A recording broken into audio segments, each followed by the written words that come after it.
has been involved in numerous projects merging palliative care and learning disabilities within Hertfordshire.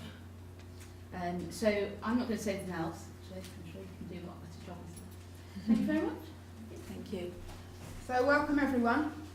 Hopefully you'll be able to hear me all right at the back. Can you hear me okay? Okay. So as I say, my title doesn't really tell you a lot. Strategic Liaison Nurse, Secondary and Tertiary Care doesn't really actually tell you much, does it? My background is I'm a learning disability nurse, qualified back in 1996. I actually work for Hertfordshire County Council, so I work in our community learning disability nursing service as a senior nurse. And over the time that I've had my career, I've developed a real interest in end of life. Just because the people I've worked with, a number of those people have died, and I've had a variety of experiences of some really good quality deaths and some where we all just left feeling we didn't do that well, that should have been so much better. And that's led me to develop a real interest and read and learn a bit more about what we should be doing to get it right. So I'm going to tell you a bit about what goes on in the world that I know within learning disabilities. If I tell you things and I'm on chapter 3 and I haven't told you chapter 1 and 2 and it doesn't make sense, please don't sit there and don't understand. If I'm telling you things that you don't really get, please put your hand up and I'll explain. When you're in a world of a speciality, you kind of forget that other people don't always know what you know. It's very hard to think back as when you didn't know it. So sometimes we make assumptions. So if I do, please let me know. So the session today, so the subject around kind of end of life with people with learning disabilities, we could be here in a week's time and we still wouldn't have covered everything that we need to talk about. So I'm only really going to give you a very good overview today of some of the kind of key things that I'm involved with that I think are some of the prevalent things you need to know about. So what we're going to talk about is some of the research findings on the deaths with people with learning disability, what's out there, what's going on in the world of learning disabilities. Become familiar with some of their health conditions, so to give you a heads up as to what the risks are for people with learning disabilities in terms of health, and to think about why that occurs, what's that about. To look at some of the challenges in providing quality end-of-life care for people, and then to share some of the tools and some of the things that are out there that could help you in your world. So when you go back to your role in your job tomorrow, you can think about what connections you need to make locally in order to start the ball rolling in your area. The difficulty with end of life with learning disabilities is because learning disabilities as a term is so vast and covers such a range of abilities and disabilities, there isn't one tool that fits everybody. That just is never going to work. So there's a whole range of tools out there, but what that means is that people don't have a clear kind of guide as to what they need to do and they don't know how to kind of move forward. So what I'd encourage you in your areas is to link up with the people that probably do know learning disabilities world a little bit more and start to have those conversations and blend those worlds. And that's what we've found in our area. Making those connections and getting to know each other has been the biggest driver for us all starting to learn and work together. So definition of learning disability. So this is the definition that we all use, and I would guess that your services, learning disability services, use the same. This is the Value in People Now definition from 2009. So in the olden days, we used to look at IQ. So I don't know, does anyone know their IQ in this room? The only people really that tend to know their IQ are people that belong to Mensa and laud it at dinner parties. That's not really relevant to our day-to-day life. None of us really tend to know our IQ. Historically, we used to judge people's IQ and determine whether you had a learning disability because your IQ was below 70. We don't do that anymore. We do functional assessments to look at people's social functioning and ability to maintain day-to-day skills. And that's how we look at people's ability. So reduced ability to understand new or complex information. So it's about that layering of knowledge and layering of those skills over people's lives. And impaired social functioning. So that the impaired social functioning is very key because there are lots of people out there that may have a very high IQ but still really struggle from a social functioning point of view. Who would that be? Asperger's. Yes, so people with Asperger's, autistic spectrum disorder may have an IQ the same and above average of you and I, but actually from a social functioning point of view may go into situations socially and really struggle to understand what the norms are, to understand what the rules are, and to engage in that in a way that doesn't make other people feel uncomfortable or identify that there's something different about this person. and that's where autism and Asperger's aren't a learning disability, but they do create some real learning needs for some people. Started in childhood, and that's around the fact that there are some people who may have something like an acquired brain injury and may present in a similar way to someone with a learning disability, but it's not actually a learning disability. And that's just around services and who delivers and who meets those needs. And lifelong. So there's a lot of research around the fact that people with learning disabilities die a lot earlier than the rest of the population. And that research has been there for a long time. There's been numerous reports. But the latest report shows, so this has come from the Learning from Deaths Review report. This is actually the government response to that report, which just has come out in the last 2 weeks. So the leader process I should talk through with you a bit later, but this report is a key report from the government about how they're going to address the reasons that are behind these inequities. Life expectancy for women, so 29 years less than that of the normal population. 29 years, it's astounding. And for men, 22 years less. So people with learning disabilities, shorter life expectancy and increased risk of early death. So when they looked at it back in 2018, there was the report that came out around the learning from the Deaths Review. 28% of people with a learning disability died under the age of 50 as compared to 10% of the rest of the population. So people are dying much earlier and therefore having a lot less life than you and I. If you think about your last 29, 22 years of your life, all the things that we plan and that we hope that we would do, and you wouldn't have that opportunity. So it's significant. So just for you as a 5-minute task, with your neighbour, just have a conversation about why is it? Why do people with learning disabilities die so much earlier? Why are they dying 29, 22 years earlier than the rest of the population? Just have a conversation to start thinking about what that might be.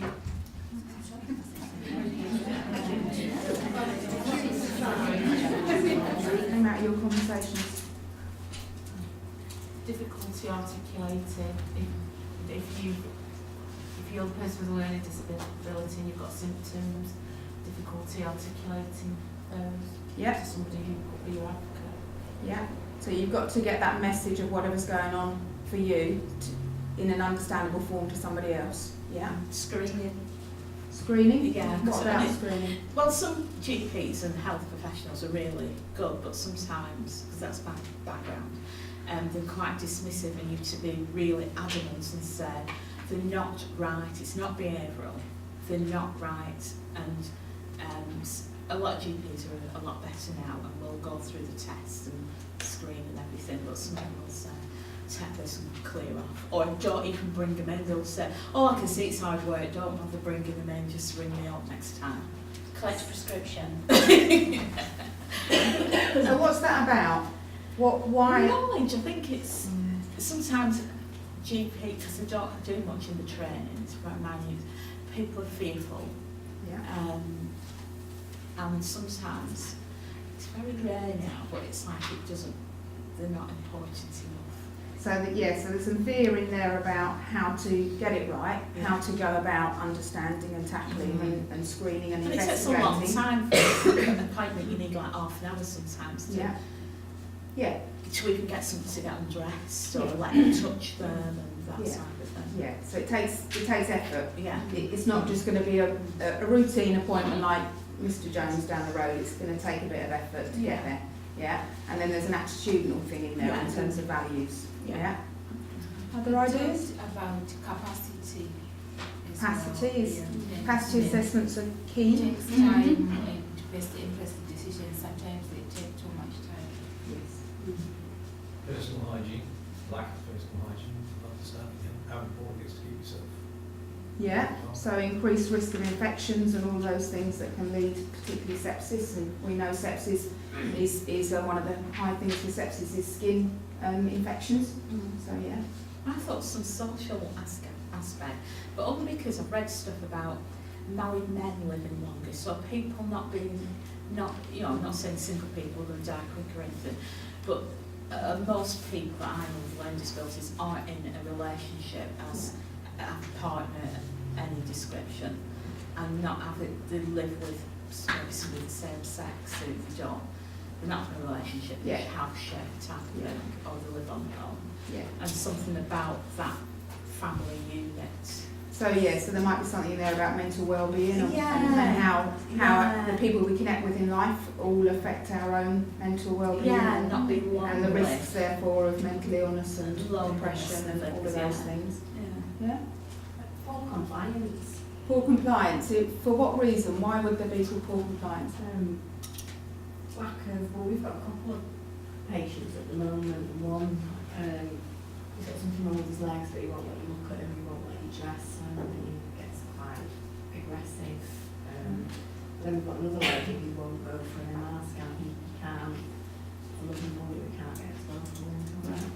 So there's probably a bit in there about understanding the connection with what's going on outside in terms of the legs and what that might lead to inside in terms of that further disease and outcome. Diet and exercise and things that are difficult concepts, that what you eat matters and how much you move around matters. So lifestyle choices that we all make that affect our ability, our health risks. All of those things are right. There's some other stuff that we'll come on to later that gives you some of the... And this is the condition, the genetics. So yes, there are some conditions that life expectancy occur anyway. So there are, people with Down syndrome, for example, we know have a shortened life expectancy. So yes, that will skew the numbers, but they're only relatively smaller. The population of people with learning disabilities, the majority are people with mild to moderate learning disabilities. There are a portion of people with more severe learning disabilities, and the demographics have changed over the years. We now have a lot of youngsters that are surviving premature birth that are living with life-limiting conditions. So our demographics have changed over the years. We have a lot more screening now around triple test for Down syndrome, but those numbers are still there. But yes, that population has changed over the years. So from a point of reports, the Value in People Now document came out in 2001, and the 4 principles of the Value in People Now document are rights, independence, choice and inclusion. And they run through all of these reports. Those 4 principles are what we would all expect in our life. We would expect to be treated, have the right to be treated the same as other people, have equitable treatment. We would expect to have independence and be supported to be as independent as possible. Inclusion in our communities, so actually being part of the community rather than being there but actually having a separate service. And what did I say the last one was? Choice. Having an ability for us all to make those choices in life that are going to impact on our well-being. And they're the principles that the whole community movement has led. Death by Indifference was a report that came out in 2007, and it really kind of lifted the lid on the poor quality of care that people with learning disabilities were getting when they went into acute hospitals, general hospitals. And the Death by Indifference report highlighted 6 cases of people with learning disabilities, all of whom went into hospital, all of whom died, and the outcome for those 6 were directly affected by the fact they had a learning disability and therefore the decisions that were made about their care.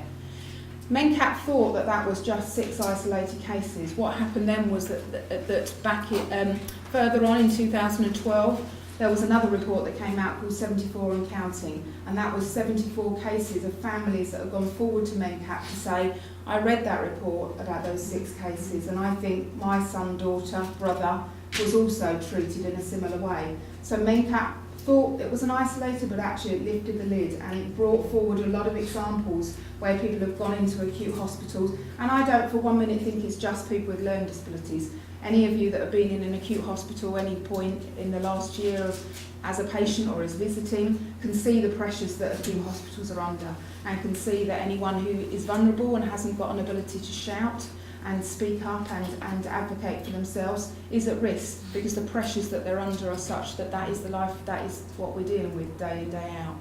So I don't think it's necessarily a learning disability issue, I think it's potentially a vulnerable adult issue. But learning disabilities lifted the lid. So Equality Act, obviously the Equality Act is all obviously about equitable treatment and about the measures we might need to put in to get the same outcome. around reasonable adjustments and ensuring that we don't discriminate against certain populations in society, learning disabilities being one.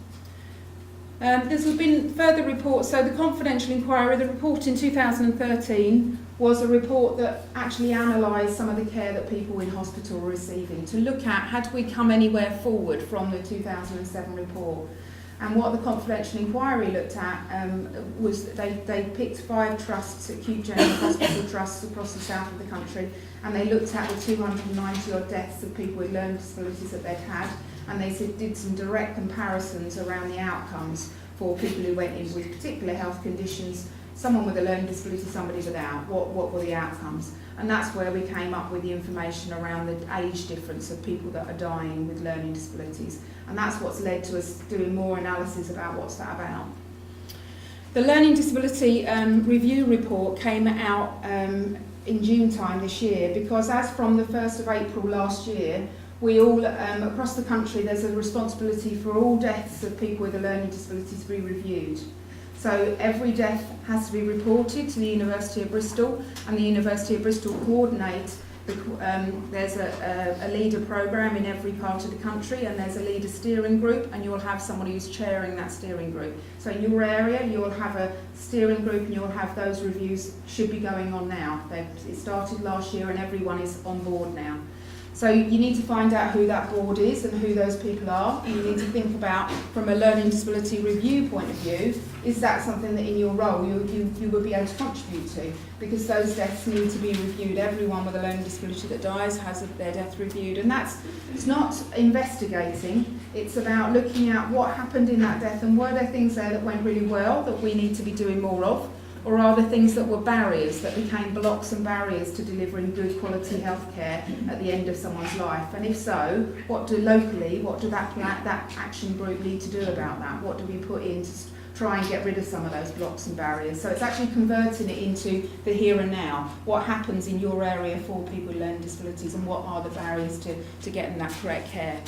And as I say, this is the government response to that report. The leader report made some key recommendations to the government, which we've made over the previous reports, but have never really truly been listened to. I think the world is about to change, because the new NHS 10-year plan for the first time actually includes learning disabilities and autism.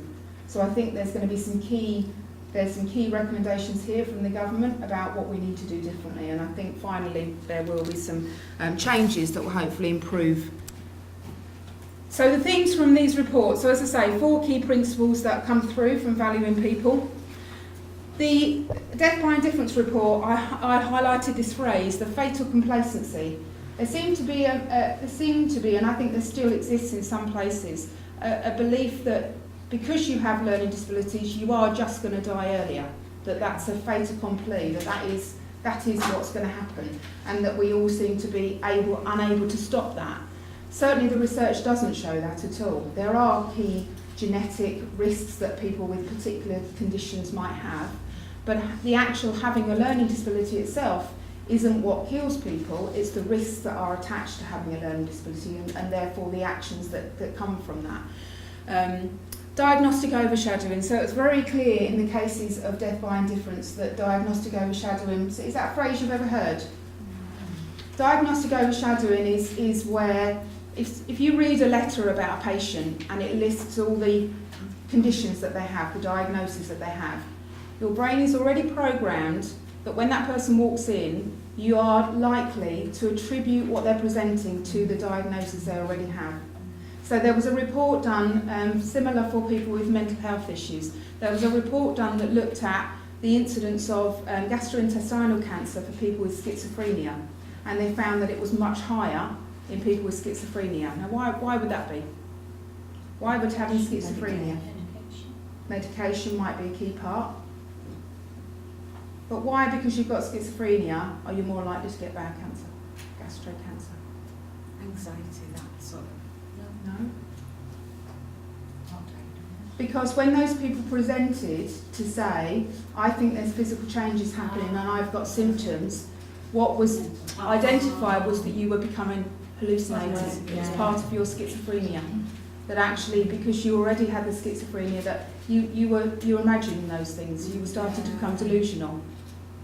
So it was labelled as that was part of the schizophrenia, not actually any physical health issue that should have been checked out. That's what came out clearly from the death by indifference report. People presented, so there was a young lad who had, they determined from the first post-mortem, who had absolutely awful ulcers within his gut and was presenting with banging his head on the wall. And he was admitted into assessment and treatment unit because he was psychiatrically disturbed. Yes, he was. He was demonstrating he was in pain. So he was trying to tell people what was wrong, but it relied on other people's interpretation of what he was presenting. And they interpreted that as clearly was banging his head on the wall because he was disturbed. He was psychiatrically unbalanced. That was the issue that needed resolving. No investigations were ever done to look at was there a physical health issue that was present. So the key is, if you've got somebody that comes in with a diagnosis already, in some ways you need to know that, but in other ways you need to wipe that out, and you need to treat that person from a very basic level of what would you be assuming if that was your mum, dad, sister, brother? What would you be thinking? Why are they doing that? What's that about? And analyse what that's about. It's about being a detective and actually finding out those that people may not be able to tell you. And this young man that had the ulcers had profound learning disabilities and no verbal communication, so couldn't say in any other way other than bang his head, because that's all he could do. It was up to the people around him to determine what that was about. And that's difficult, and we're not saying that's easy, but it's about asking those questions and finding out. Lack of timely investigations, and watch and wait is a term that we still hear that from GPs quite regularly. And that's around the difficulty with balancing up the clinical benefit versus the risk. So if you've got somebody who presents with some physical symptoms, and the first thing we would all do is a blood test. A lot of our clients are extremely needophobic, haven't had blood tests for a long time, wouldn't get near them for a blood test. So that in itself is difficult. That first bit is very difficult. And if then the GP is determining that, yes, we could go down the route sedating somebody and going through from a blood test, but that might distress them. And actually, clinically, we've got to weigh up the risk versus benefit. You can take the approach that actually we'll watch and wait. But what you're meaning is that you'll wait until the symptoms are more visible and obvious, and then the benefit and the risk are a different proportion, and we may be able to intervene and to take that to another level. That's very dangerous, because you're at that point where those symptoms are much more obvious. You're going to have a much poorer prognosis. So it has to be recognised that that's a dangerous way to go. Poor quality of care came out in the reports very clearly. Lack of recognition of people having any level of pain. Not even, in conditions that you and I would, even in cases where people were clearly had a diagnosis of a health condition, there wasn't a consideration sometimes that person may be in pain and that may be part of the issue. Not that recognition. Value-based rather than clinical decisions, and that's the attitudinal things you were talking about, that clearly there were cases within the report where parents, carers were saying, this person isn't right, that we can't tell you what's wrong, but we're just telling you this isn't right, this isn't their normal presentation, something is not right. But actually it was often not listened to, so parents and carers not feeling listened to. Lack of overarching coordination, so often, and you might see this in your area, people with learning disabilities might go in and out of hospital for several issues repeatedly. The acute hospital treat the acute issue. The person becomes dehydrated in the community, put somebody in hospital, rehydrate them, discharge. They haven't got to the bottom of what the issue is that's caused that. And we can keep doing the reactive thing, but if nobody's doing the overarching, what's this about and how do we coordinate the intervention, then that's not going to be very good outcome. Poor implementation of Mental Capacity Act. So yes, I think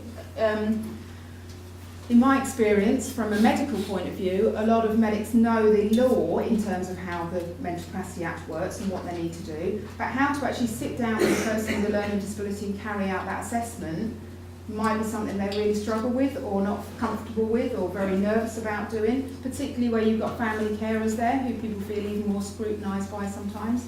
So sometimes it means that people don't carry out adequate assessments and actually we're not giving people the best chance to have an informed decision about their diagnosis or their treatment. Lack of partnership working, and that's what I said, that there's a lot of cases within those reports that show that family paid carers were very much identifying that there was an issue with this person, but it wasn't being listened to. People with LD will often have those complex health needs, and the key, and it's a very obvious statement, but it is key in a lot of the work that goes on with people with learning disabilities. When you move a person with a learning disabilities out of their usual environment, you increase the risks tenfold, because you don't have familiar people around that person understands how to communicate with, and they understand those nuances of their communication, and you don't have an environment that's familiar, and often the routine changes, and those things are key to a lot of people with learning disabilities. That in itself, you've changed the scenario, and it's very difficult then to assess what someone's baseline is when you've taken them out of everything familiar. That causes that anxiety, and therefore you've created a different scenario. So this is a case that demonstrates some of those issues. This is a chap called Richard Handley. This was in the press recently, and I don't know why it took so long to get in the press, because this actually happened back in 2012, but this case was in the news. So this was a young man with Down syndrome who died at 33. So he lived with his family until he was 19, and he moved into residential care. Very well settled, very happy in this residential care home. Had this condition which meant that he was at risk of chronic constipation, and that had always been the case since he was a young child. Family had found out over the years how to manage that, and had a very good, robust management plan that they handed over to the home. Key thing happened with Richard's case in that Richard didn't move home. Richard stayed in the same home, but the registration changed. So the care home was a residential home, and the registration changed to supported living.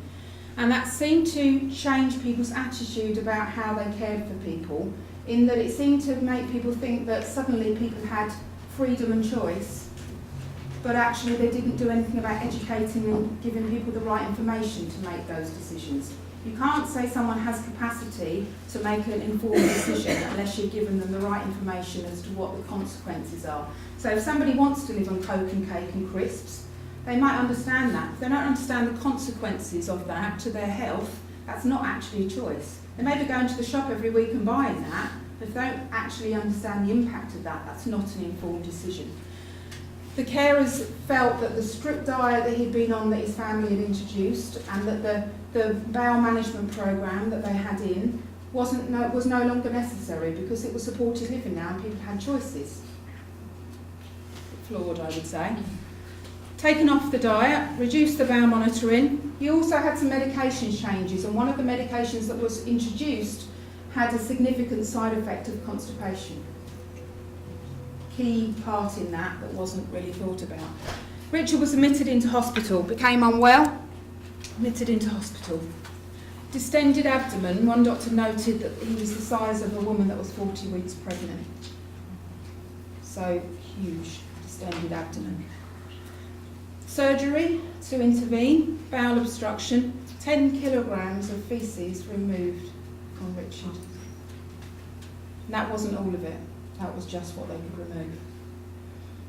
Richard vomited a couple of days later, he vomited, aspirated into his lungs. They then failed within the hospital to respond to their early warning system in terms of how he was deteriorating. They failed to manage his deterioration appropriately. Cardiac arrest. And the post-mortem showed very clearly that he'd aspirated faeces from the fact that he was so impacted. Now, in this day and age, nobody should be admitted into hospital for constipation, and certainly nobody should die of constipation. I thought we'd heard quite a lot. Yes, and Perforated bowel and yeah, heard quite a lot. yeah. Along the similar lines. Yeah, and I think that's what I think, because of this case, it's highlighted people's thoughts about actually constipation is an issue for people with learning disabilities. And for a lot of people who are self-managing, who go off to the toilet, we don't follow people in and look at what they've produced and before they flush the toilet. People are going in the toilet. If people are not able to tell us that they've got bloating, cramping, stomach pains, that they're not actually going to the toilet, you would hope that if your abdomen was distended to that amount, that people might think that that might be a key thing. But actually, we've had quite a few cases locally of people being admitted into hospital with potential bowel blockages, and obviously, people are high at risk then of perforations and all sorts of complications. So yes, it demonstrates some of those issues around coordination. So what are the health risks with people with learning disabilities? What are the risks that might lead to people dying? So respiratory disease. So these were statistics that came out of the confidential inquiry report in 2013, but actually the leader report that looks at the deaths that we've reviewed since April last year actually shows that this is still the case. These risks are still there. So respiratory disease is 3 times as common for people with learning disabilities than the rest of the population. So aspiration pneumonia, respiratory, chest infections. So why would that be? What's going on that's causing chest infections, pneumonia? What's the risk factors? If they're not moving about, Yeah. people with physical Lying down, limitations. So if you're physically disabled Yeah. and you may have limited mobilising, then yes, your risks of if it was sitting on your lungs and not coughing are Oral increased. hygiene. Oral hygiene is a key one. Oral hygiene, we know within people with learning disabilities, is dreadful. And I don't know if you've worked with people with learning disabilities and have looked in people's mouths and seen the rotten state of people's teeth. There is some key findings around the fact that if you are aspirating your sputum into your saliva, into your lungs, and what's within that saliva is absolutely full of infection because your mouth, your teeth haven't been cleaned, that's going straight into your lungs, and that's a vital thing around increasing the risks. And oral hygiene is a direct link as well to endocarditis, so infection in the heart. There is a direct cause of through poor oral hygiene. So yes, oral hygiene is a key one. Compromised immune system? Who said that? Yes, Because of potentially. good diet, maybe? Yeah, potentially. So if people aren't having a good diet and eating a good amount of vitamins, through fruit and veg and all of those things, and equally the same for constipation. If people, as I say, are living on low fibre diet, yeah. A lot of it as well, it can be around postural support. So if you think about people coming into hospital, there's a national drive at the moment. They're calling it end pyjama paralysis. Have you heard about that? I think it's a great phrase, end pyjama paralysis. It's about making sure that when patients come into hospital, they don't put their pyjamas on and lie in bed for days, because we don't actually need to do that. They're not so unwell that they need to lie in bed, but everyone adopts that patient role, and our clients are very similar to that, and they will follow what everyone else does. So if someone lies in bed for 3 days and actually doesn't get up and move, everything about them is going to get affected. Their That's gut what it movement, used to their be, though. Back in the day when I did the nurse training, everybody in the morning were up in the chair and Yeah. you and that changed normal the beds. routine Yeah. we should be doing, and particularly for people who are older and maybe confused dementia. You say to someone, you stay in your pyjamas all day, but you're going to have dinner. Hang on a minute, that doesn't quite work. So you can see why people get confused. Back in the day as well, when I was listening, they had day rooms. Yeah. Yes. There was an expectation, you got your patients up, got dressed, and went into the day room for the day. Yes, so there's Yeah. something to do. Yes. Yes. Yeah. And I think Yeah. that's gone. Yeah. That Yes. all the day, there's no space now in a general hospital. Well, no. Well, often those day rooms are full of equipment. In my experience, they're full of the hoists and the bits of equipment that are broken, but no one reported. They're shoved in the day room, so you can't get in the day room often. Because we try and do training, and it's in the day room, and you can't get in for all the other stuff. I think all the philosophy of nursing changed, and another Yeah. fault of the And for some patients, if they haven't slept all night, they're not going to want to be up and about in the day because they're knackered. But it's about getting those things, people back in a regular routine. Coronary heart disease. So coronary heart disease is the second most common cause of death. So all of us are having a more sedentary lifestyle, and we're not doing the amount of exercise we should. We're overindulging in our diets, a lot of us. People with learning disabilities are not any different than that, and if people don't have the right information about how exercise is important and keeping yourself active, then that's only going to be the case. So people with learning disabilities, higher rates of gastrointestinal cancer. And as I say, there's no real clinical research being done about what that's about, but there is a thought that medication could be part of that. A lot of our clients with learning disabilities are more at risk of other things, so there's a higher proportion of people with learning disabilities that also have epilepsy, so may have a lifetime of being on anticonvulsants. There hasn't been any clinical trials that look at what the effect of that medication is on your gut over a period of time. So we don't know what that's doing, but it may well be that that's a part of that. Incidence of dementia amongst people with learning disabilities is much higher, and obviously within the population of people with Down syndrome, that is equally much higher. There is the national guidelines say that we should be screening people from the age of 40 for making sure we do an assessment each year to gain a baseline for people, so that we can start to notice those changes that may be linked to dementia. So there's some guidelines there. The confidential inquiry found that 42% of the deaths was considered to be premature. They also looked at what they called amenable deaths, so deaths that were deemed to be preventable. So there's a whole piece of research where they do it looking at the reasons why people have gone into hospital, and actually if people had the right level of education and information, could those deaths have been prevented.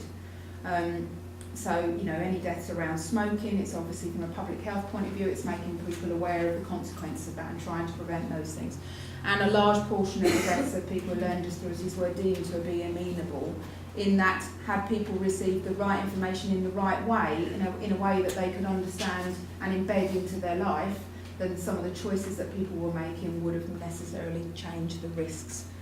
But there was also a lack of recognition at the approaching end of life for people with learning disabilities. So it's a lot of people with learning disabilities, it's that recognising when that person may be getting towards that last year of their life. And for a lot of carers, they will not feel confident to be having those conversations. So I don't know how many of you have started to try and do any work in care homes around sort of care providers, thinking about advanced care planning. There was a new directive that came in from CQC last year that says that all homes that provide residential care for people should be putting an end-of-life care plan in place for all the residents. That's very easy to say, it's not quite so easy to do with people with learning disabilities, because for some people, if you talk about when they're going to die, they'll want to know date and time. And for some of our clients, well, for none of us we can say that really. So that will leave people with a huge amount of anxiety. So that for a lot of carers, even conversations around when EastEnders is on and Pat Butcher, whoever the latest one is that's dying, having a conversation with people about what do you think is going on, where have they gone, what does that mean, dying? People are nervous about even having those level of general conversations. So when you start talking the specifics about an individual and their end of life and their advanced care plan, a lot of carers are inherently nervous, don't know how to tackle it, don't want to tackle it, don't want to open a can of worms, don't know how to have those conversations. But they're the key people who know that person well and actually are the right people to be doing that. The support from palliative care is supporting them to understand that they have those skills and confidence to start having those conversations and using some of the tools that are out there around advanced care planning. So we need to do a lot more work around that, recognising that last year of life rather than doing that at a crisis point where the person's admitted into hospital, which is not a good time to be doing it. People with learning disabilities much less likely to access specialist palliative care areas. So if you out of today, if you could do an exercise within your own roles and actually look at how many people with learning disabilities have access to your services if you're working in palliative care services, and think about why isn't that happening? Because on the statistics I've showed you, you should be flooded with people with learning disabilities. There should be a much higher percentage of the people you're dealing with. Are you seeing people with learning disabilities? Yeah, good. I think probably in the world of learning disabilities, in the same world as the public, people don't understand what hospices do. People think that the hospice is the place to die. That's the image of what palliative care is about. Don't understand all the other day hospice and long-term condition work that goes on. But it's about starting to make those connections, because there will be people that are known to the community learning disability nurses that are living in the community that have got long-term conditions that would really benefit from some of the services that palliative care provide. but they don't know you're there and you don't know they're there. So it's starting to make those connections and have those conversations, because it's only through getting to know. Once you know somebody at the end of the phone, you're much more likely to pick up the phone and make a referral. But unless you know each other, that doesn't always happen. So it's making sure, and also much less likely to receive analgesic at the end of someone's life. So it's that recognising, and that's a dreadful state that, you know, we tend to think we're a very progressed society in this country, and that actually no one should die a painful death anymore. That we've developed so much with medication that actually there's so many different medications out there that shouldn't happen. But if you don't recognise at first that that person is in pain, then you're not even going to think about what medication. So it's about those nuances of finding what's right for that individual and how they communicate. And that's very difficult if you don't know that person. You need to rely on people who do. So if we think about the 6 ambitions of the End of Life programme, these are the ambitions. And if we think about what I've just told you about people with learning disabilities, making sure that these things are right for those individuals, we're a long way from that. And we need to do a lot of work to get there. So it's for the people who get into the services, I'm sure they have fantastic care, and that's would be my experience all the way through, that actually the palliative care world, you know, you are so used to individualising a programme for all patients that the fact that someone has a learning disability is not necessarily going to be a hurdle. But actually it's getting people to your service in the first place. That seems to be the biggest hurdle at the moment, is getting people to know what you're about.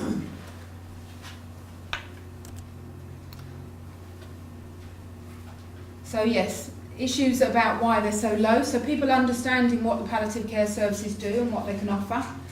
There is this resistance to talking about death and dying from family and paid carers. We've got a number of cases where we've got some really sad stories come into the team, and we've only found out after the whole thing's happened. So for an example, I had a telephone call from a care home manager who said that they've been dealing with a young man whose mother was terminally ill, and that's the whole thing around palliative care. It may not be the person themselves, but it may be someone significant to them. So it may be a family member or a peer, so someone that they've sat opposite for the last 15 years. They've died and no one's explained why that chair is no longer that person, and a new person comes in and sits in that chair and no one's ever explained.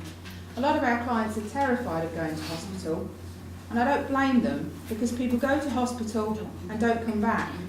Because often people go to hospital and die, and people may not be supported to understand that they've died and go through the process of grieving. Or they go to hospital because their care needs have changed, or not because their care needs, but they're going to hospital, they're deteriorating, their needs have changed, and they move somewhere else. But there's never a closure of them saying goodbye to the people that they live with. So no wonder people are terrified, because no one ever comes back. I'm not surprised, I don't think I'd want to go. So you can see why we need to explain more to people. That resistance, so yes, as I was saying, there's a young man whose mum was dying, and his mum came to see him regularly every 2 weeks. And mum had been diagnosed with a terminal condition, and as a family they'd all discussed how they would deal with this in terms of this young man. And as a family they all agreed that he didn't have the ability to understand, and therefore he shouldn't be told.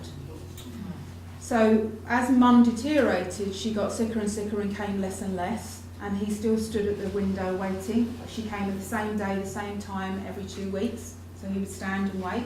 She wouldn't appear sometimes, she wasn't well. And then mum died, and the family decided that he shouldn't know she's died. Well, he didn't even know she was unwell, so it would have come as a bit of a shock. He didn't know that anything was wrong.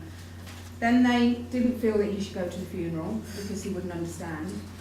But now what the family have told him is that mum's in heaven. But he treats heaven as a place, like London or anywhere around. So he's constantly asking, how do I get to heaven? What train do I get? What bus do I get? How do I get there? Because no one's actually explained that she's no longer here and he's never going to see her again. Now the family did that, I'm sure, with the best of intentions, but actually all they've created is a whole another layer of confusion and upset.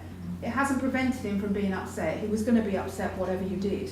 He knows his mum isn't coming to see him every 2 weeks, regardless of the reasons. So sometimes people don't have the ability to fully understand all the information, but what they will understand is the world that's changing around them.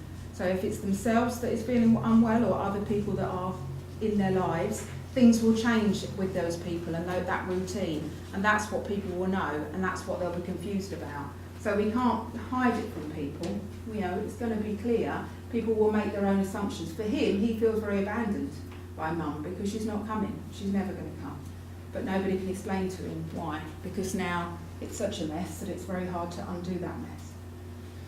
There's a real culture of jollying along in learning disabilities, and I don't know if any of you have done, I remember back in my days of training, Valerie Sinison, they did a lot of work around normalisation and micro-normalisation, and she wrote a book called The Handicapped Smile, and it's years old now, but it's just so relevant still. It talks about the fact that a lot of people with learning disabilities are inherently trying to please all the time and want to get the right answer. And every question or conversation you start, they think there's a right answer out there and they're trying to find it. So there's a whole jollying up. Come on, let's be happy, let's have a cup of tea, everything's fine with the world. There's a real sense of not actually allowing people to express any other emotion. There was a really key bit of research. There was a piece of research around, there was a study that did some work with explaining to people with learning disabilities around end of life. And part of it, they talked about emotions and feelings. And they gave these people with learning disabilities some sponges, some wet sponges, and asked them to throw them at the wall in terms of expressing their anger and their feelings. None of the service users would throw them at the wall because they were frightened of getting in trouble. Now, that was an exercise to try and get them to express their emotions, but if people feel that they can't express because there's going to be a consequence, that's going to be very difficult for people. So that's the culture that we've got that we need to work with. So that's about trying to get round that and break that down. Fear of upsetting people, and in my experience, a lot of decisions that are made around end of life, people will often say, oh, I don't think they'll be able to cope with it. But actually often I find that people are saying, I won't be able to cope with it. Because people will ask me questions that I don't know how to answer, and they'll be upset, and I don't want to see that. So actually, let's not go there. I'm sure you see that in lots of other family situations. It's not you know, it's something that's unique to people with learning disabilities. Families take a position and have feelings about the person and what's right for them. So I'm sure that's not unique, but it's about trying to help that person to separate out what's the learning disability person's needs and what's their needs as a carer, and trying to separate those. We're doing some work locally with a young man who has a life-limiting terminal condition, and that's very much around trying to work out from a family point of view, what do the family need, and actually what does he need, because the two are so intrinsically linked that it's been very difficult to try and provide the right support for him because of the family's anxieties about what that might lead to. And there's no right answer to that. It's a different scenario for every individual, and it's going to be a different decision for every individual. But it's a way of going through that process. As I say, best interest decisions by family members, that's all part of that same, people coming from a viewpoint that they feel protective over people.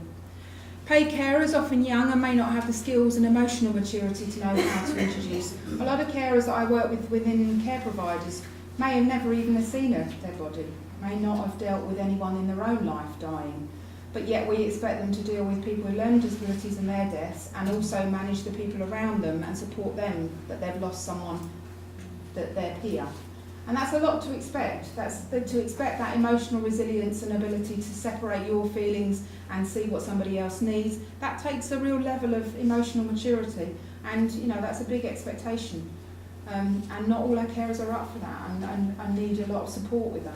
There are some fantastic carers out there that do it wonderfully, but like us all, we've had different life experiences and different levels of skills and knowledge, and that's what you find within teams.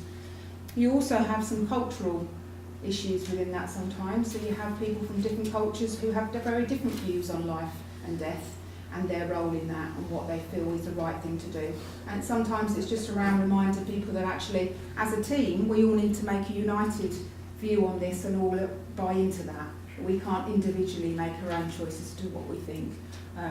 It's a difficult issue, but difficulty when a person has a life-limited condition and knowing when the end of life will be. For some of our youngsters that were born with a very poor prognosis, those parents have been given umpteen times where that person will have died. They'll die at 5, no, they've got to 5. They'll die at 10, no, they've got there. they're here still in their early 20s and way outlived their prognosis because of the pure dedication and fantastic care that families are given. But each time they get to a crisis, the doctors have the conversations about this might be the last time, but they often recover. So I've often worked with families where someone has died and the parents are in complete and utter shock. And the medics are saying, well, I don't understand why they're shocked. We've been telling them for years. Because they recovered every time and they expected this time to be the same, and it isn't. So for some families, you know, if somebody has lived, we've done a lot of work with some of our youngsters with life-limited conditions, moved into one of our nursing units, specifically for people with learning disabilities. And it's that understanding each other's position in terms of parents and understanding from a carer's point of view where those parents are coming from. And a lot of our parents have had to really fight over the years for youngsters in terms of attitudinal judgments that they've felt from other people, and they've become almost really quite on the verge of aggressive sometimes in terms of really being clear about what they would need for their youngster. We haven't given up yet. There's often a resistance, I find, in hospital around making referrals to palliative care. And I often have that come back to us in terms of, we're not making a referral yet because we haven't given up. We're still treating. Yeah, but the referral to palliative care is not because we've given up. The referral is because we need support for the carers and the conversations to be starting. So there's often a different understanding about what that referral is indicating. We'll do that at the point where we've given up and they're going to die. But actually that might be a matter of hours before they die. That's not long enough. We need to know now. So there's often a different understanding of what referring to palliative care is about. And a lack of awareness of easy read tools. There is a number of easy read tools out there, but if you don't know where they are, it's a huge task to try and find them on the world of Google. There's lots of stuff out there, and as we all know on the internet, anyone can put anything. So some of it is really good and some of it isn't so good. So trying to navigate your way through what you should be using is quite hard. What the script that we've read through does is Gavin talks about his experience of when his mum was diagnosed with cancer. And his mum made a decision. Gavin is a young man with a mild learning disability who works with us as an expert by experience. He has a good level of understanding, a good ability to communicate. He's involved with us in terms of delivers training with me together. We did a training session yesterday to one of the hospices locally, and he talked about his own experience. And his experience was very sad, unfortunately, in that his mum decided that she didn't feel he could cope, and that he wasn't told about his mum's illness. His mum told him she was fine, but actually he looked on her phone, he knew she wasn't fine, and he looked on her phone and he found a text that she'd text to a friend that said she had cancer. And he found that text and therefore challenged his mum to say, I know something's wrong, you've got cancer. No, I'm fine. Didn't feel that she could tell him, and didn't obviously know about the support that was out there that could have supported him through that. And so the last months of his mum's life were very difficult because he actually got very angry at his mum in the way that you would expect, and actually then sort of disengaged with her because actually he didn't feel that she was treating him well, and disengaged.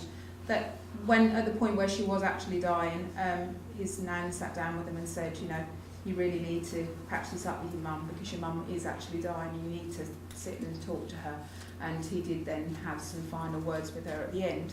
But it had a huge effect, obviously, on his ability and with his relationship with his mum and his memory of his mum. And it shows very clearly that even with someone that's very able and has a mild learning disability, there is still a lot of anxiety and fear around how to support somebody to have those conversations. And he's really finding now that working with the hospices locally is really helping him to kind of work through that, and because he feels he's making actually a real difference to people, that if that was to happen now, that people may have a different experience. So it's a very powerful video, but I'm sorry that we haven't been able to share that with you today. So why is that not on there now?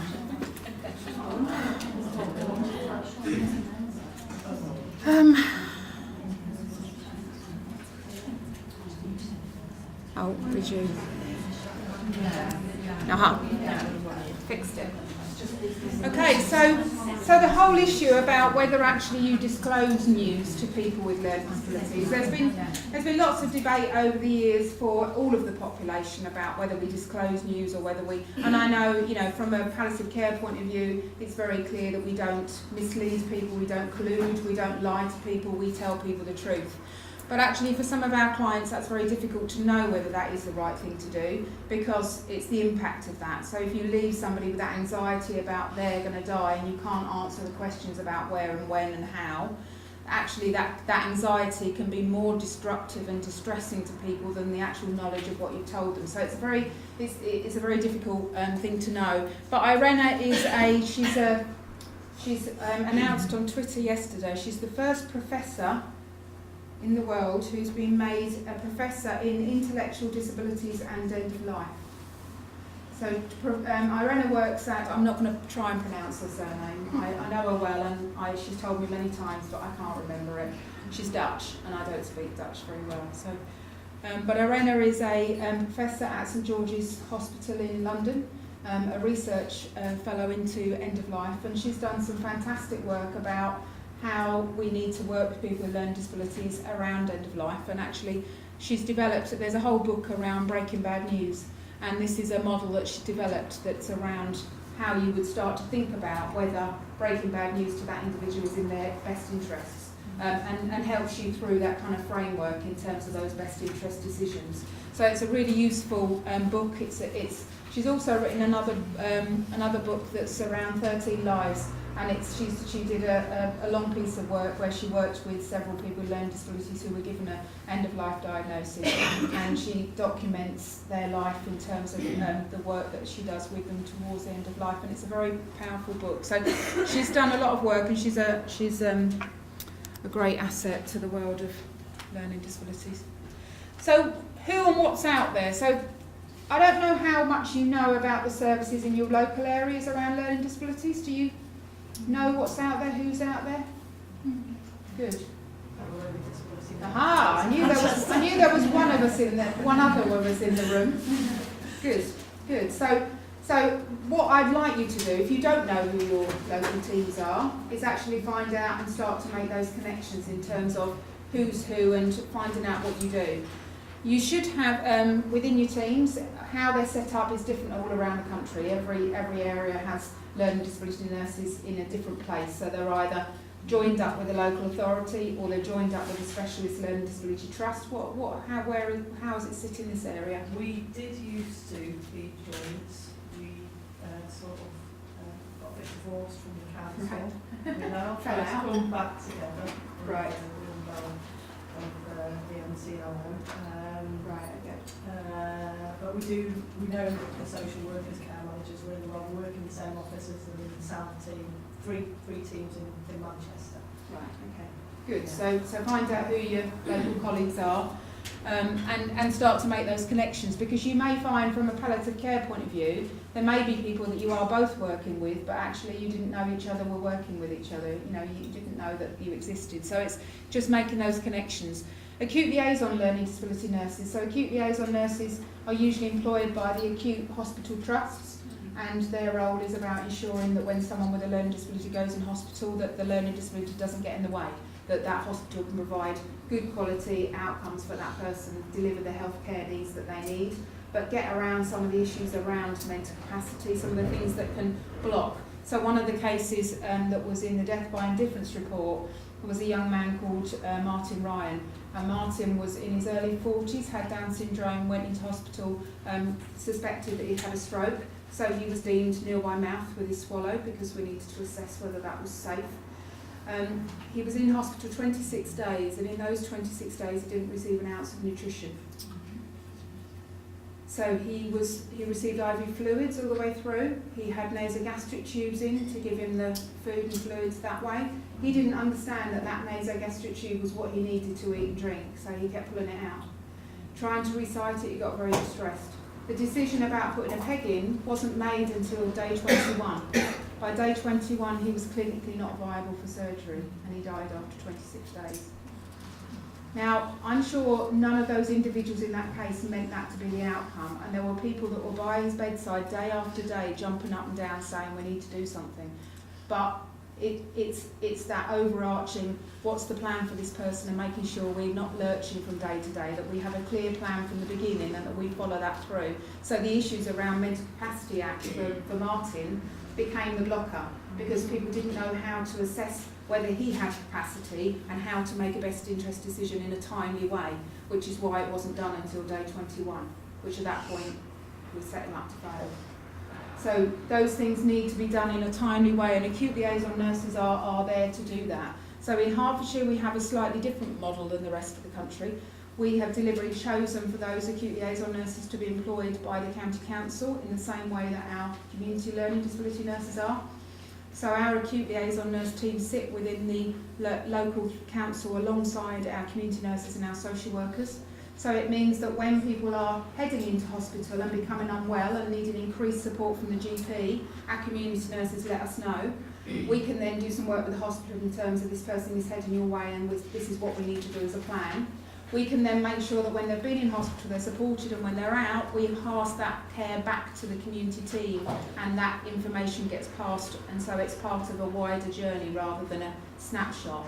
The limitations with acute liaison nurses in the hospitals is that their role only kicks in at the point the person walks in the door, and at the person goes out the front door their role stops. So their ability to do that preventative work is limited.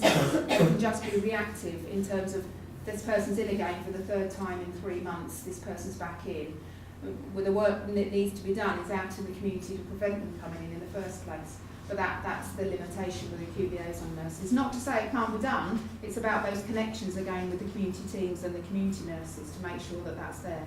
But in my experience with acute liaison nurses, there's a lot of other stuff within hospital that gets lumped into that learning disability, and safeguarding and all of those other work is part of that role.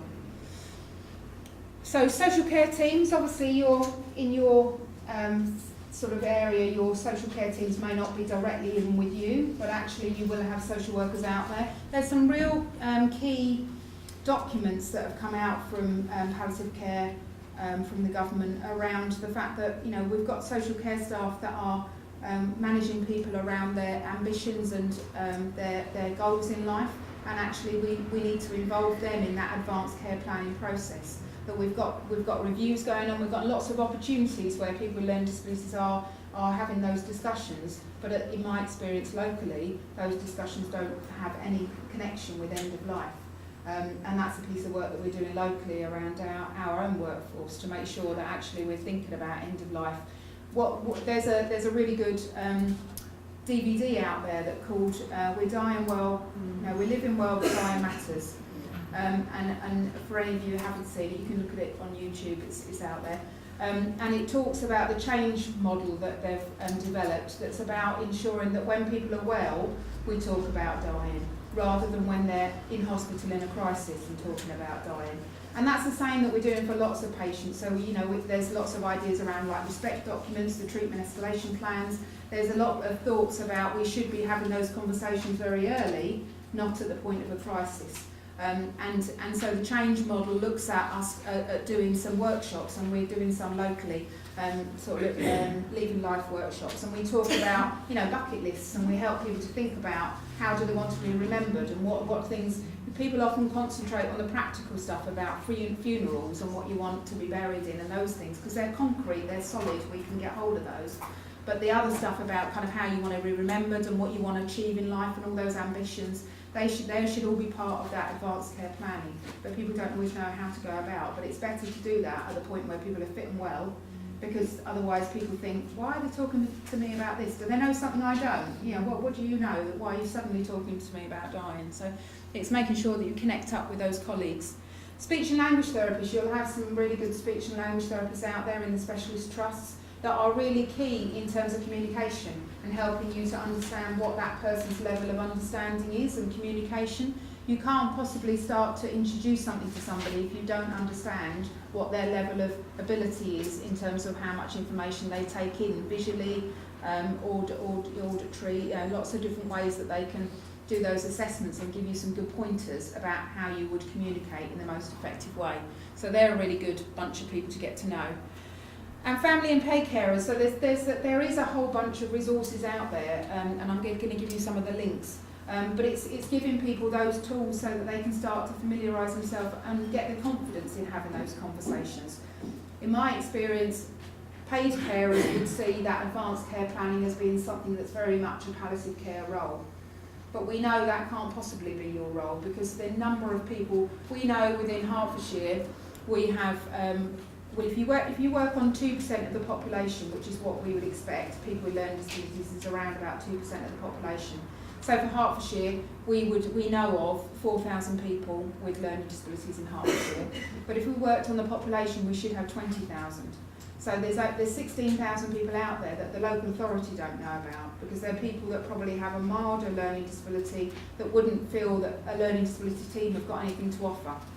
So in your local learning disability teams, it's going to be the same. They'll know of a certain bunch of people out there that have got more moderate, severe learning disabilities, but people that were statemented in school and may have some learning needs, it's very hard for us to know who those people are now. We don't get that information from schools that tell us who these people are that we should be working with. So there's going to be a whole bunch of people out there within the services that have got learning disabilities, but may not be recognised by anybody because it's not clearly recorded on their information. So it's making sure how your colleagues know what those things you pick up in terms of how would you know if somebody had a learning disability, what kind of key things would you pick up on and start to think a bit more about. Accessing palliative care training. So within our area we did a pilot with 2 care homes with a small amount of money that we got from palliative care grant. And we did a pilot using the ABC model of training that I'm sure you're all familiar with. Using the ABC training, but equally adding in some learning disability components. So it's a 2.5-day training course. And we did that with 2 care providers. And the way we did it was different in that previously the training that they receive, usually it's done in a drip way, in that 2 or 3 staff members will go off at a time. And it will take several months to get through the whole staff team. By the time the last people have gone, the first people have probably forgotten what it is they've learned. So as a team, it's very hard to embed changes in terms of practice. The way we did the ABC for LD training was that we actually did it to the whole team in 2 halves. So we did half the team one month, a couple of months later, a month later, we did the other half of the team. So by the end of 4 months, we trained a whole team for 2.5 days around ABC programme. And what that did, we chose 2 pilot areas. We chose an area that was older people with dementia, and we chose another area that's life-limiting youngsters with learning disabilities. And what that showed very clearly was the staff had very limited understanding of what palliative care services were. They had very misunderstandings, and I'm sure you'll know this, around DNA CPR and what that means, and around the misunderstanding, which I'm sure casualty doesn't really help, where people are falling over, paddled, and they're sitting up having a cup of tea 5 minutes later. That's not really how it goes. So people don't really understand when DNA CPR decisions are made and the thinking behind that, and often professionals don't document that clearly to show that level of conversation and discussion. So that training brought up lots of issues and addressed lots of issues, but what it did was have a real spin-off in terms of lots of connections of other work that's come about from that. So we've now had lots of follow-up meetings with the GPs, so all your GPs in your area have been targeted with identifying the 2% of their population that is likely to die this year. That's a national target that all GPs have been given. And even with the care home that deals specifically with people with dementia, the local GP still hadn't made the connection that all of the people within that home are likely to be in their last year of life. So there was lots of conversations that went on after that in terms of identifying that and then starting to do that advanced care planning. So there's been lots of positives from that, so much so that we've now got some additional 50,000 to deliver training across the county with a number of other care providers. And that will give us a chance to start to have those conversations and start to put in some real solid framework for social care providers to know how to start doing advanced care planning and what tools are out there and what should they be looking for. And we're going to write that up as a piece of research, so it will be out there at some point when we've got through that. And the connecting conversations is just that bit around blending the worlds. You know, palliative care world is fantastic in my experience, and you all know your job inside out. Learning disability staff tend to know their job inside out. We don't tend to know about each other. And often there's a huge overlap. If we think about long-term conditions and we think about the COPD and we think about kidney disease and liver disease and all sorts of the long-term conditions that are out there, diabetes, uncontrolled diabetes, there's lots of health risks that our service users are exposed to, and that potentially could be doing some work with the hospices and the day services. So there's lots of stuff out there that we need to start improving. And the palliative care website, so the palliative care for people with learning disabilities network is a network that's existed for a number of years, but started off as a way of sharing information with colleagues that all had an inherent interest in learning disabilities and end of life. It's now become a formal charity, so last year we went through the process of applying for charity status, and it has been awarded. And I'm a regional rep, so I'm a rep for the Palliative Care Network for Hertfordshire, and I sit on the management board for the Palliative Care Network, and that's how this request came in. So the request came in via the network as a central point of potentially having an area of expertise, and the request came in via the network for us to come along and to present to you. So please look at the website, because there's some fantastic stuff on there. We're in a process of updating it and making sure, which is an ongoing process, to make sure there are new tools on there, there are stuff on there that gives you a good indication of what's out there. But please look, because it's a great resource and there's some really good stuff on there. And it'll give you a good idea of some of the work that's been done locally that may, help you thinking about what you can do in your area. And I think, yes, so these are some of the links that are for some of the resources. So Macmillan have done some fantastic easy read books. I don't know if any of you have seen any of them. So they're really good, and they're very easy to use. They will deliver them to you all free of charge, the hard copies, but equally you can go on the website and download them as PDFs and print them off. So if you wanted just part of it, you could use that. They've got a number of them. Every time I look, they seem to put more on there. But there's a number of leaflets that are all, they're like book style, and there's lots of stuff around the end of life and palliative care and what's going to happen at end of life, and giving people some clear information. But there's also lots of stuff on there about some of the health conditions that our clients might have. So if you're working with people, that have a look and see what's there that might be useful. There's also another set of books that were done from a Macmillan grant to Change, that are the cancer series. So if you go on Google and just put in Change Cancer Series, they'll come up. And they're a series of 6 books, and they're really thick. I think they've stopped actually producing them hard copy now, but they are there as electronic versions. And they have a series of 3 books, one easy read version and one for carers. And they talk about life-limiting conditions, palliative care, end of life. They talk about diagnosis and investigation. So there's a really good thick one that's all around chemotherapy, radiotherapy, MRI scans, all the kind of stuff that would happen through a cancer treatment potentially. That gives you a good way of sitting down with somebody and having a conversation. Because in order for you to gauge what somebody understands, a tool like that is really useful, to sit and show somebody and say, what do you think this means? What's this picture showing? And it gives you a sense of what someone's language is, what their understanding is, so when you're delivering something to them, you can tailor it to the right point. Books Beyond Words are books that Dr. Sheila Hollins, who's now a Baroness, who's an advisor for the government around learning disabilities and mental health. She developed these Books Beyond Words because she's got a son who's got learning disabilities, and she developed them originally just for him, but she's now developed a whole series. And they are literally books that don't have any text in, and they're a set of pictures for you to talk through a story with somebody. But what they have in the back is a whole guidance and tips for the person that's supporting somebody. So it gives you a whole kind of script in terms of what you might want to think about when it comes to the pictures. So they're really useful. They're not for everyone. Not all people with learning disabilities want just pictures. You know, everyone's different, but they're out there as a potential.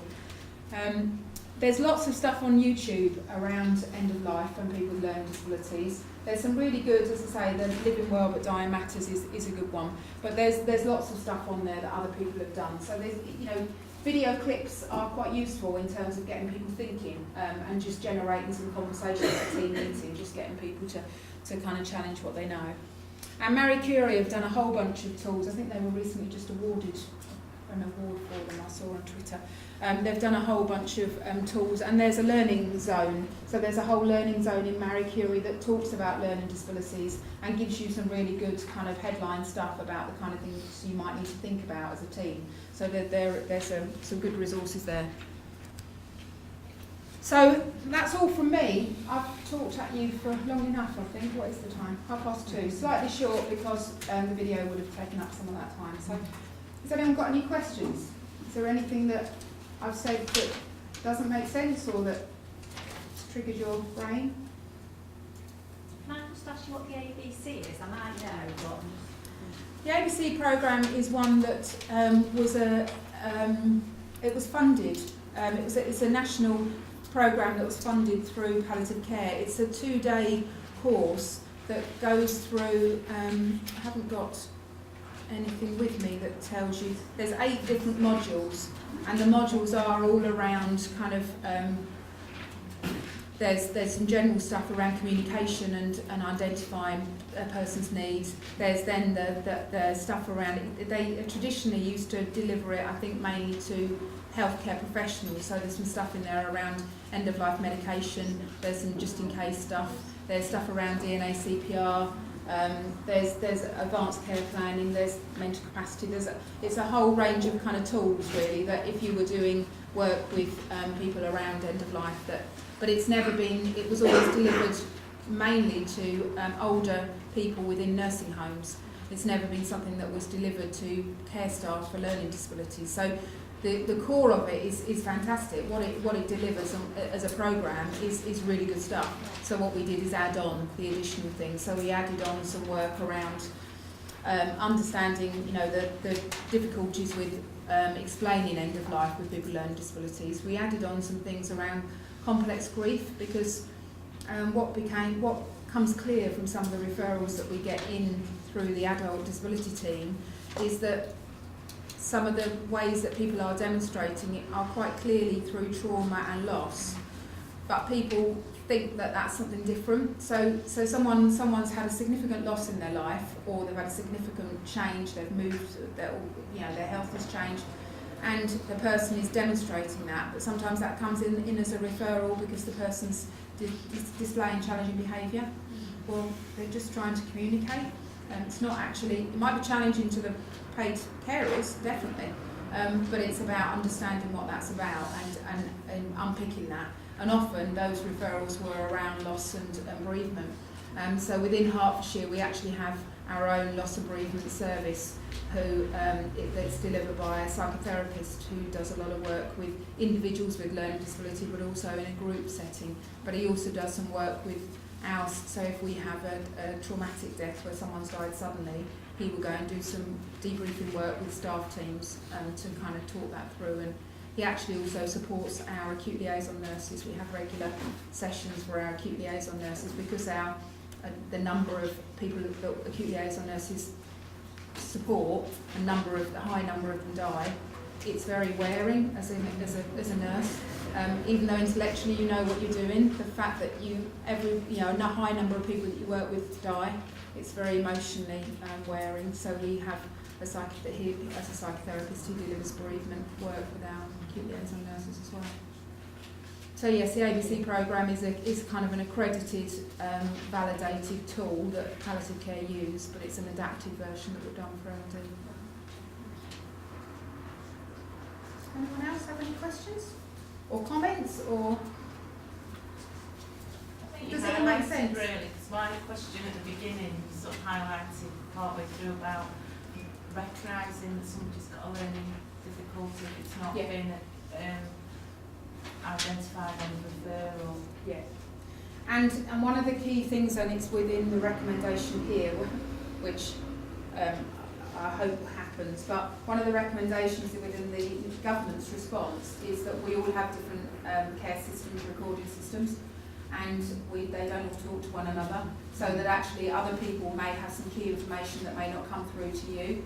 One of the answers from the government's point of view is to use the summary care record additional information sheet that's within the NHS spine, because everyone should be able to access the NHS spine.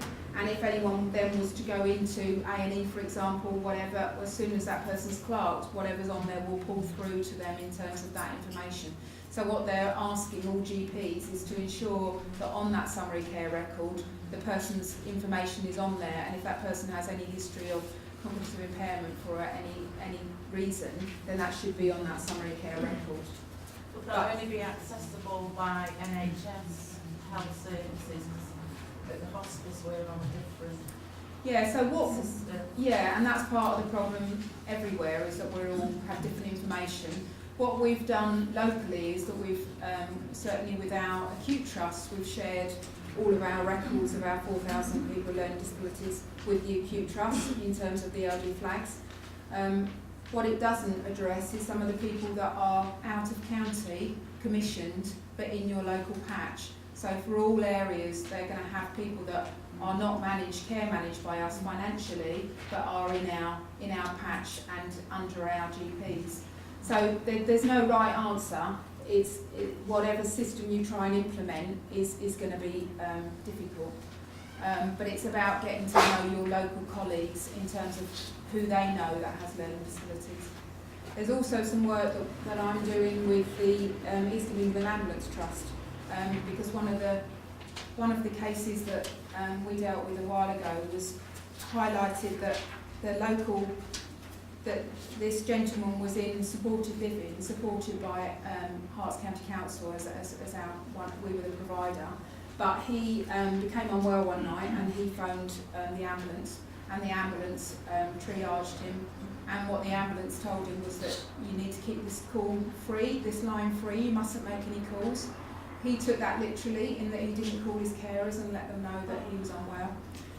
He then ended up in hospital, and because the hospital didn't have any records of who he was or where he came from in terms of his support package, they couldn't let the carers know. He died, and there was lots of investigation about that, but actually ultimately that wouldn't have been different. But what would have been different is his experience. So he would have had carers around that knew him well that would have been able to support with that. And that all came up as a safeguarding case, and that was part of the learning. So some of the work I'm doing with East of England Ambulance is about their CAD flags. So they've got these CAD flag system that enable them to identify on those CAD flags that person's additional needs, and as an ability to be able to identify that person firstly as having a learning disability, but also then to put behind that a protocol for that individual in terms of this is the people who support this person. So if this person is to come into contact with you, these are the people you call to let know. Because it's key in those situations that the people who know that information about that individual are involved. So they may live in supported living and may have support carers, but equally may have family who wouldn't know. And all of us as areas have hospital passports, but to make sure that the ambulance trust, so for us, East of England Ambulance Trust, would need to know 7 different hospital passports and what they might look like depending on which area they're going to. Now, they're never going to know that. But actually what they need to know is there is a hospital passport for everybody, so you need to find it, whatever it looks like. And we did do some training for the call handlers and shared with them the pictures of all of the different areas, so at least they've got something in their head that they know what they might be looking for. So hospital passports are key in that, in terms of getting that information. And the same for you, key for you is getting the right information on the referral form from the GP and making sure that actually you know that someone has. And that ties into the accessible information standards. So the law now says that anyone making a referral to somebody or people moving from one service to another, we all need to ensure that we put very clearly in there what people's level of communication is and how they communicate to meet the accessible information standard. So all referrals that come to you should clearly identify how that person communicates and what works best. and that's what should sit behind in this additional summary care record as well. So there isn't one answer, unfortunately. There's lots of suggestions in here from the government about how we all need to have one digital system within the NHS. I've heard that for a number of years, but I'm not holding my breath. Any other questions? Does it all make sense? Has it given you some ideas and thoughts about going back within your role and how you can start to have those conversations? It proves that we need to collaborate between services. That we're very, I think, historically we're very focused on our own specialities. And as an educator, I would say education is incredibly important between specialities. That learning disability providers recognise what palliative care can do for their clients in a timely manner and not just right at the end. And for us, it's knowing how to best care for those people as well. So there's a lot of educational needs between specialities for everyone really, and I think you've highlighted that really well. And I think, you know, in my experience locally, we've had lots of conversations with our local palliative care team about when's the right time to get those referrals in. Because, you know, if from an end of life, last year of life, we've got lots of people who are potentially in their last year of life. So we often make referrals to palliative care services, but the response sometimes is, but they're not symptomatic, so what would we do with this referral? And that's the bit around actually the point of that referral is to start having those conversations and to check in with the carers and find where are the carers at, you know, because there's lots of times where we've worked with people who have had dementia and our community nurses have supported people, and physiologically people are deteriorating, they start falling, overnight people's legs and brain just don't seem to work anymore, they don't know how to walk anymore, there's no physical reason, but it just seems to go. People start having seizures, people start having swallowing problems, all those things happen, and quite often I haven't directly had the conversation with a carer to say, you do realise this is all because they're dying. I think that they know they're dying, and then when the person dies, the carers often say, I didn't know that was going to happen. And I'm thinking, hang on a minute, we've been involved for all this time, but no one directly says, you do know this is because this person's dying. People don't realise it's all part of the dying process, and that word isn't said. We don't say dying. We do at the very end when we talk about, you know, imminent. But even as language we use, I remember when my mother-in-law was dying, and the hospital phoned me and they said, the situation looks very grave. And when you think about the words, actually, that's quite significant when we're talking about grave. And I said, what are you telling me? Are you telling me she's dying? And they said, yes, she's dying, you need to get here now. But because they didn't want to just come on the phone and tell me she's dying, and me think, well, that's a bit blunt, that's a bit, you know, come out of nowhere, they were trying to put it sensitively, but then I phoned my husband to say, you know, you need to get there. And I found myself doing the same. I said to my husband, situation doesn't look good. And he said, what do you mean? And I said, she's dying. Yeah, I have to tell you, Mum's dying, you need to get there now. You know, and we do flower it up a bit because we try and make it less of an impact to people, but actually sometimes that just confuses things. And if you think about some of the language we use and some of our clients with learning disabilities who have a very concrete understanding, talk about kicking the bucket, you know, pushing up daisies, all sorts of things. You know, people pass what? You know, what does it mean? You know, people get very confused. And if people have a literal understanding, I worked with a lady who had gallstones, and I went to see her in hospital and said, you know, did you understand what the doctor said? And she said, yeah, just one bit I didn't understand. How did the stones get there? I haven't eaten any stones.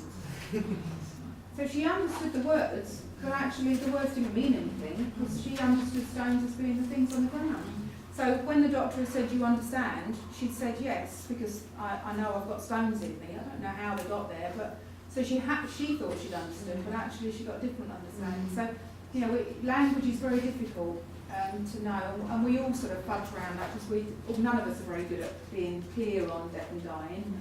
And for people with learning disabilities, that's even more of a problem because they've already got those communication issues, and then we're fudging it and layering another bit on top. So yes, it's difficult.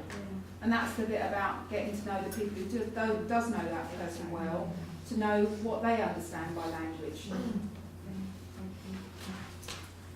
It's been really interesting to hear you talk about dying as a process, because the majority of people, even if they don't have learning disabilities, they don't understand necessarily that dying is a process, which is linked to illnesses. It's just that dying is a final.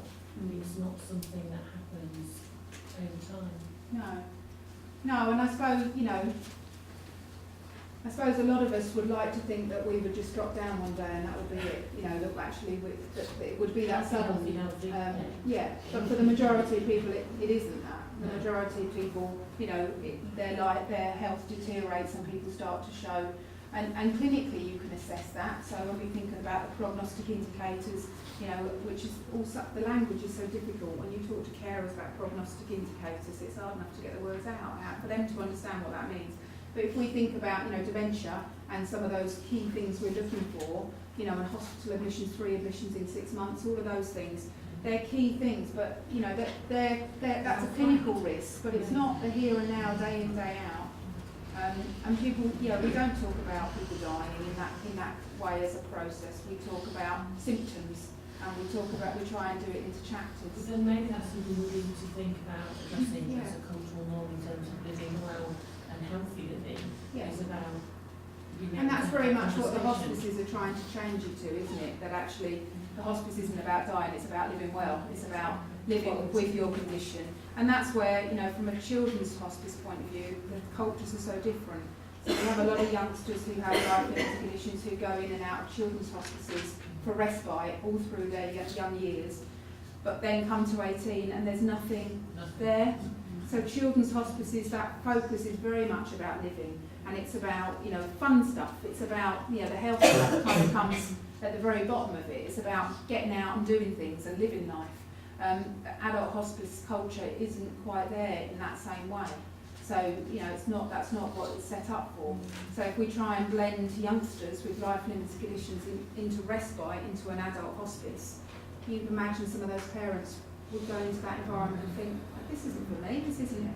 There are different models out there. In Essex, there's a very different model. Jay's Hospice, they don't have a physical building, but they have a team of staff who are trained, healthcare assistants who are trained to go into people's own home and deliver respite there so that the parents can actually go away. So the team then go in and support that person in their own home, and then the parents have the respite that way. So there's different models out there that have been developed to try and think about how the youngsters with life-limited conditions can blend into the hospice world. But I think we need to do a bit more of that. There's some really good examples of young people's groups that exist within hospices to start thinking about how you make those changes, but the structure isn't quite there yet. And the demand on beds is such that, wouldn't it be lovely to have a bed that was there for respite that you could just save? That's not the world we're in, is it? So, but did that all make sense? Yes. Good. Well, I'm glad it's been useful. And as I say, you will get the video, so you'll be able to watch that in your own time. Thank you.